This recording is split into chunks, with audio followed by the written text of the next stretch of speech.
Sukabumi menjadi salah satu kabupaten yang memiliki sumber daya alam yang kaya dan melimpah. Sayangnya, ketimpangan pembangunan membuat warga Kadudahung dan Ciroyom masih jauh dari kata makmur. Kali ini, tim Indonesiaku akan menyambangi dusun yang terpelosok, tepatnya Dusun Kadudahung dan Dusun Ciroyom, yang berada di wilayah Desa Cibitung, Kecamatan Cibitung, Kabupaten Sukabumi.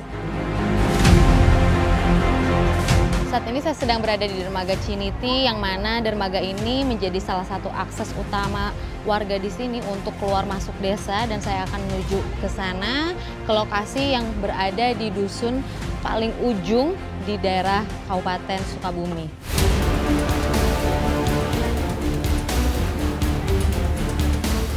Tahun 2019, dermaga Ciniti ini dibangun. Sebelumnya, semua perahu baik yang membawa penumpang maupun hasil bumi hanya ditambatkan di pinggir sungai secara acak. Dermaga ini beroperasi 24 jam dan biasa digunakan warga Dusun Kadudahung, Dusun Ciroyom, Dusun Cilampahan, Dusun Sukarata, dan Dusun Lingkung Sari. Saya melihat semua penumpang yang menaiki perahu ini sama sekali tidak menggunakan alat keselamatan apapun, dan saya juga khawatir. Ibu di sebelah saya sudah mulai berumur ya Bu ya. Ibu tidak menggunakan alat pengaman apapun. Seandainya perahu ini terbalik, pastinya akan sangat beresiko dan nyawa yang menjadi taruhannya. Sungai Cikaso ini merupakan salah satu sungai terbesar di Jawa Barat yang bermuara di Muara Cikaso, Kecamatan Tegal Bulet, Kabupaten Sukabumi. Saat hujan tiba, kedalaman air bisa mencapai hingga 10 meter. Menurut informasi warga, sungai ini pernah menelan korban jiwa, perahu tenggelam saat membawa hasil bumi mereka. Bu Imas, boleh diceritain ya Bu, kesusahan Ibu selama ini apa aja sih Bu harus lewatin sungai untuk keluar masuk desa? Kan Ibu gaduh keluarga itu di Cibitung, kami keluarga sakit mendadak gitu, kan harus cari perahu. Gitu, suka cari perahu kalau lagi punya gitu uang Ibu, kalau lagi enggak ya diem aja, kita susah banget Bu. Emang berapa sih Bu ini untuk ongkos perahu ini sekali jalan? Untuk ongkos kalau mendadak itu kadang 100, 150 gitu.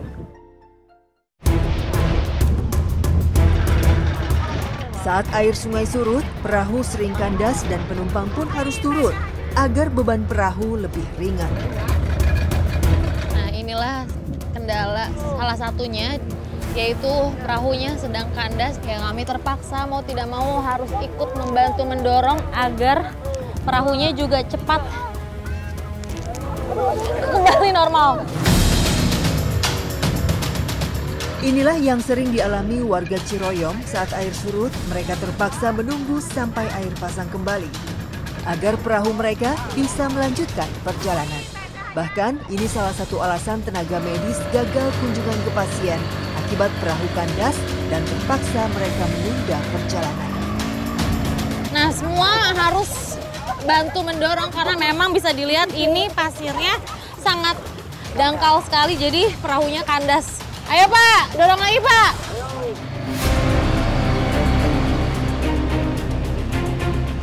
Warga Ciroyom sulit ketika keluar dan masuk dusun. Mereka terus berjuang dan memohon kepada pemerintah agar mendapatkan akses jalan darat yang layak. Menuju dusun Ciroyom membutuhkan waktu sekitar 2 hingga 4 jam perjalanan menggunakan perahu. Dikarenakan hari sudah mulai malam dan air sungai pun makin surut, jadinya perahu tidak bisa melanjutkan perjalanan kembali, sehingga kami harus berjalan untuk sampai ke Dusun Ciroyom.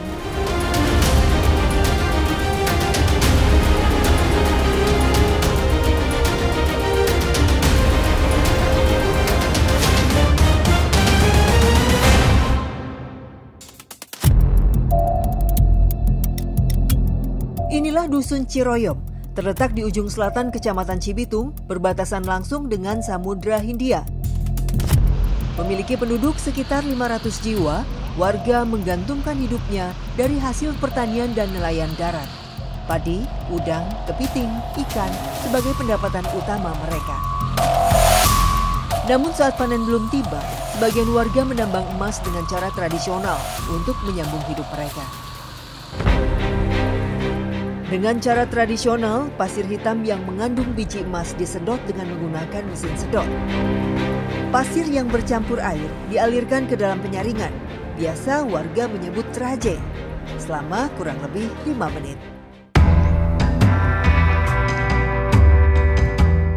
Traje ini berfungsi menangkap emas di dalam karpet penyaringan. Butiran emas yang halus akan terjebak di dalam karpet. Kemudian pasir hitam dan air akan mengalir ke pembuangan. Lamanya penyaringan dilakukan hanya kurang lebih 5 menit agar butiran emas yang terjebak di karpet tidak ikut terbuang. Setelah terkumpul, kemudian dilakukan pengecekan untuk mengetahui ada dan tidaknya kandungan butiran emas. Aduh, benar-benar. Bisa diambil gitu aja, bisa. Kalaupun kita dapat, memang butiran emasnya sangat kecil, harus dilihat secara teliti. Kalau tidak, memang nyaru gitu sama bebatuan yang ada di dalam karpetnya. Setelah selesai penyaringan, butiran emas yang masih tercampur dengan pasir kemudian akan dilakukan pemisahan. Nah, baskom digoyang-goyang agar butiran emasnya terpisah dari pasirnya. Proses ini dilakukan tidak terlalu lama. Kemudian, setiap satu baskom dikasih air raksa kurang lebih 1 hingga 2 ons agar butiran emas terkumpul menjadi gumpalan emas. Inilah butiran emas yang kami dapat pada hari ini, meskipun saya lihat memang warnanya bukan emas tapi silver, tapi ini harus dilakukan proses selanjutnya agar hasilnya maksimal dan berubah menjadi warna emas. Sebenarnya, penambangan emas mempunyai dampak yang negatif terhadap lingkungan karena dapat mencemari air minum, merusak lingkungan alami, dan membahayakan kesehatan manusia dan ekosistem. Namun, mereka terpaksa melakukannya karena keadaan yang serba sulit untuk mengisi perut dan menghidupi keluarganya. Salah satunya Rosita, ibu 3 anak ini mencari emas saat menunggu panen tiba. Ia terus berjuang demi menyokong ekonomi keluarganya yang masih serba kekurangan. Susah banget, kalau nggak dapat kan nggak punya apa-apa. Kalau nggak dapat ya gitu, nggak punya penghasilannya gitu, nggak dapat ya. Nggak dapat penghasilan, pasti nggak punya uang gitu ya. Apa gitu ya. Sedih banget aku. Paling apes itu atau paling parah mungkin sehari ibu menambang emas ini dapatnya berapa gram sih? Kalau 1 hari kan 1 gram, kadang-kadang 100 mili dapat ya 1 hari. Itu dihargain berapa kalau 1 mili? Sekarang 80.000 100 mili. 80.000? Iya, 80.000. Ya kalau pakai mesin ini kan potong bensin, kalau sehari itu habis 3 liter, sekarang kan bensin habis 3 liter 40.000. Keinginan saya sekarang pengen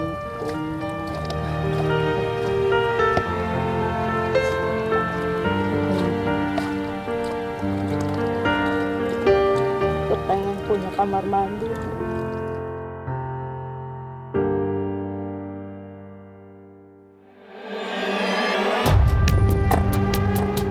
Sehari, Rosita bisa mendapatkan 100 mg hingga 5 gram emas. Dan ia harus membagi dengan para pekerja lain. Namun tidak setiap hari mereka dapat hasil. Bahkan sering mengalami kerugian karena tidak dapat hasil sama sekali.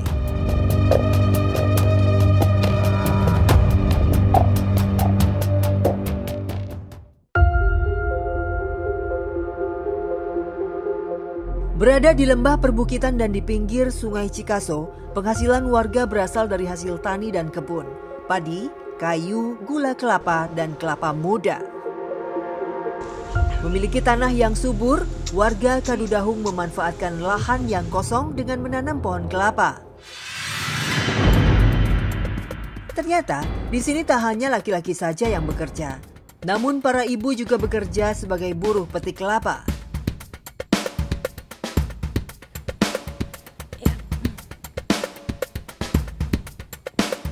Zigzag gitu ya Bu ya naiknya. Mana nih nggak kelihatan Bu. Ya, aduh susah. Ini pelepah kelapanya juga sakit berduri kalau dipegang. Bu, ini kemana pegangnya? Tunggu bentar. Wah. Yes. Ya Allah.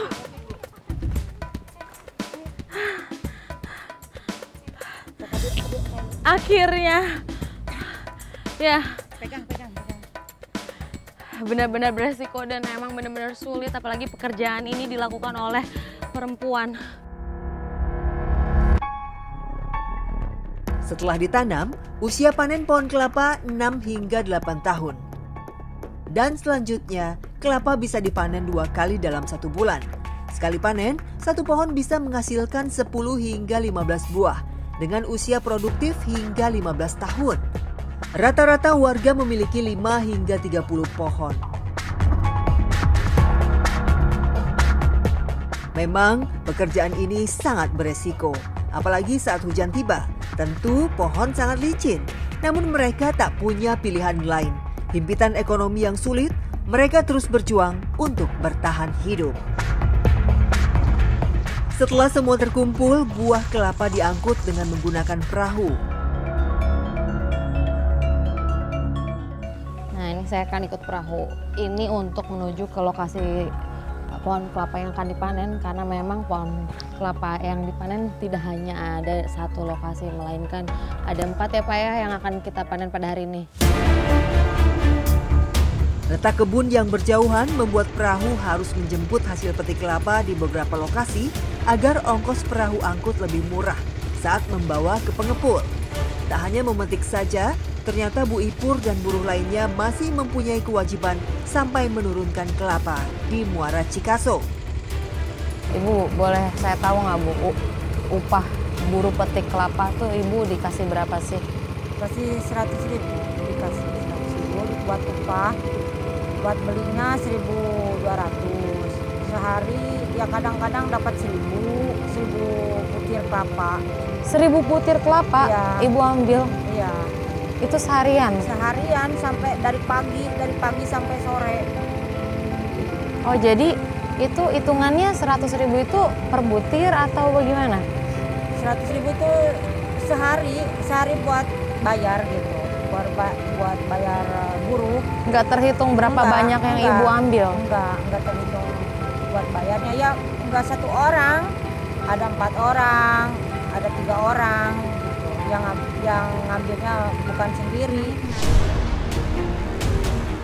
Setelah kurang lebih 15 menit, kami tiba di lokasi kelapa lain yang akan diangkut. Saat menjual kelapa, biasanya pembeli berkeliling ke warga yang akan menjual kelapa mereka. Setelah semuanya diangkut ke dalam perahu, kelapa-kelapa muda ini langsung kami kirim ke pengepul. Menurut informasi warga, pernah terjadi kecelakaan. Perahu yang membawa hasil bumi tenggelam karena luapan air dengan arus yang kuat. Akibatnya baik petani dan pemilik perahu merugi. Akses jalan darat yang sulit membuat semua aktivitas warga menggunakan jalur sungai. Padahal warga sering mengajukan permohonan perbaikan jalan. Namun hingga saat ini belum juga ada realisasinya. Sekali angkut, satu perahu bisa membawa 500 hingga 1.000 buah kelapa. Ayo Bu, nah akhirnya kami telah sampai di tempat di mana kelapa-kelapa ini akan dikumpulkan dan nantinya ada pengepul yang mengangkut untuk dijual ke luar kota. Biasanya, para petani menjual kelapa muda mereka di Muara Cikaso dan kemudian pengepul akan datang untuk membelinya. Harga kelapa muda saat ini dipatok Rp2.500. Meskipun masih jauh dari harapan, namun masih lebih baik daripada dijual ke pengepul lokal dengan harga Rp1.200 per kilonya. Harga kelapa muda yang tak stabil ditambah ongkos transportasi yang mahal membuat para petani sering merugi.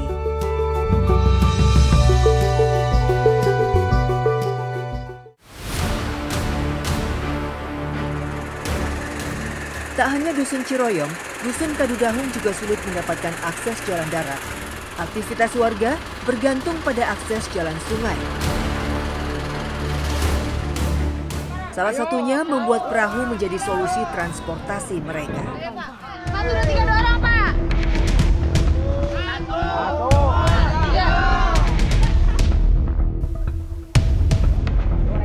Inilah salah satu perahu yang sudah selesai dibuat pengrajin perahu di Dusun Kadudahung, Desa Cibitung, Kecamatan Cibitung, Kabupaten Sukabumi. Yang telah selesai pengerjaannya selama kurang lebih 1 bulan.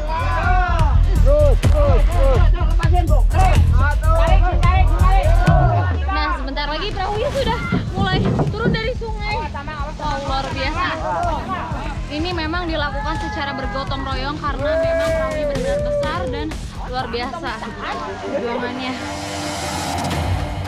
Biasanya pembuatan perahu dikerjakan di pinggir sungai agar setelah selesai jadi mudah dipindahkan ke sungai.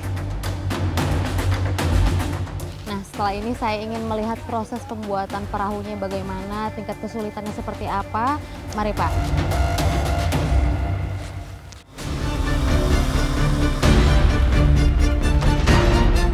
Kayu sebagai bahan utama pembuatan perahu biasanya dikirim oleh pemesan sebanyak 1/4 hingga 2,5 kubik, disesuaikan dengan ukuran perahu yang akan dibuat. Melalui jalur sungai menjadi akses yang paling mudah dijangkau, karena akses jalan darat sulit dilalui. Selain pertanian, pendapatan warga Kadudahung dari pembuatan perahu, salah satunya Pak Maman. Bapak 2 anak ini membanting tulang membuat perahu untuk memenuhi kebutuhan keluarganya yang masih serba terbatas. Perahu dengan kapasitas 300 kuintal sampai 6 ton yang biasa dibuat dengan waktu pengerjaan sekitar 1 minggu hingga 1 bulan untuk 1 perahu. Biasanya kayu yang digunakan berjenis kayu mahoni. Selain mudah didapat, lebih kuat dan tahan lama. Sudah 25 tahun Maman menggeluti pekerjaan ini dengan upah borongan 600.000 hingga 3,5 juta rupiah per perahu. Namun, pekerjaan itu tidak selalu didapat dan kembali terlunta menunggu pesanan perahu kembali. Melihat kerasnya pekerjaan suami, Erni pun belajar untuk membantu Maman, suaminya, membuat perahu agar lebih cepat dan segera mendapatkan upah untuk memenuhi kebutuhan hidup sehari-hari. Bu Erni, memang setiap harinya Ibu membantu Pak Mamat atau? Ya, membantu. Kalau nggak dibantu kasihan. Kalau sama orang lain kan harus digaji, harus dikasih uang, sedangkan uangnya pas-pasan untuk keluarga. Boleh diceritain nggak Bu kalau ini lagi gak ada orderan sama sekali, pesanan perahu itu bagaimana Bu? Kadang-kadang kalau nggak ada orderan perahu, kadang suami suruh kerja, tapi kadang-kadang kan nggak ada kerjaan, ya bingung. Jangan kan buat anak, saya aja bingung. Kadang-kadang kan butuh buat bekas lahiran, lahiran di sesar, harus cari uang. Dari mana itu Ibu dapat untuk sesar, kan biayanya mahal itu? Kadang-kadang pinjam dari kakak, dari saudara. Udah lunas? Belum. Kenapa? Jangankan buat bayar utang, buat makan sehari-hari gak cukup.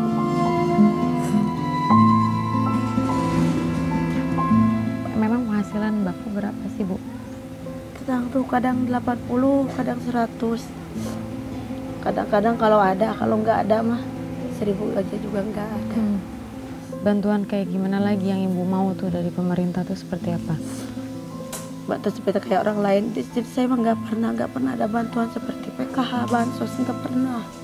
Sampai sekali nggak ada.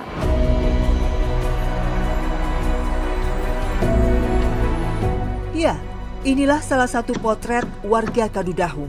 Tinggal di dusun yang terisolir dengan penghasilan yang tak menentu.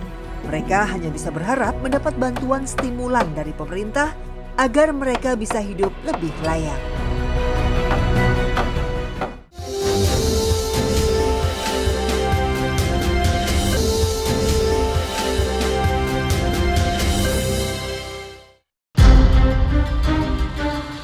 Hidup di atas bentang alam yang kaya ternyata tidak mendatangkan sejahtera. Masyarakat hanya bisa berharap pembangunan dan kepedulian agar tak terus berjuang sendiri di negeri yang kaya ini.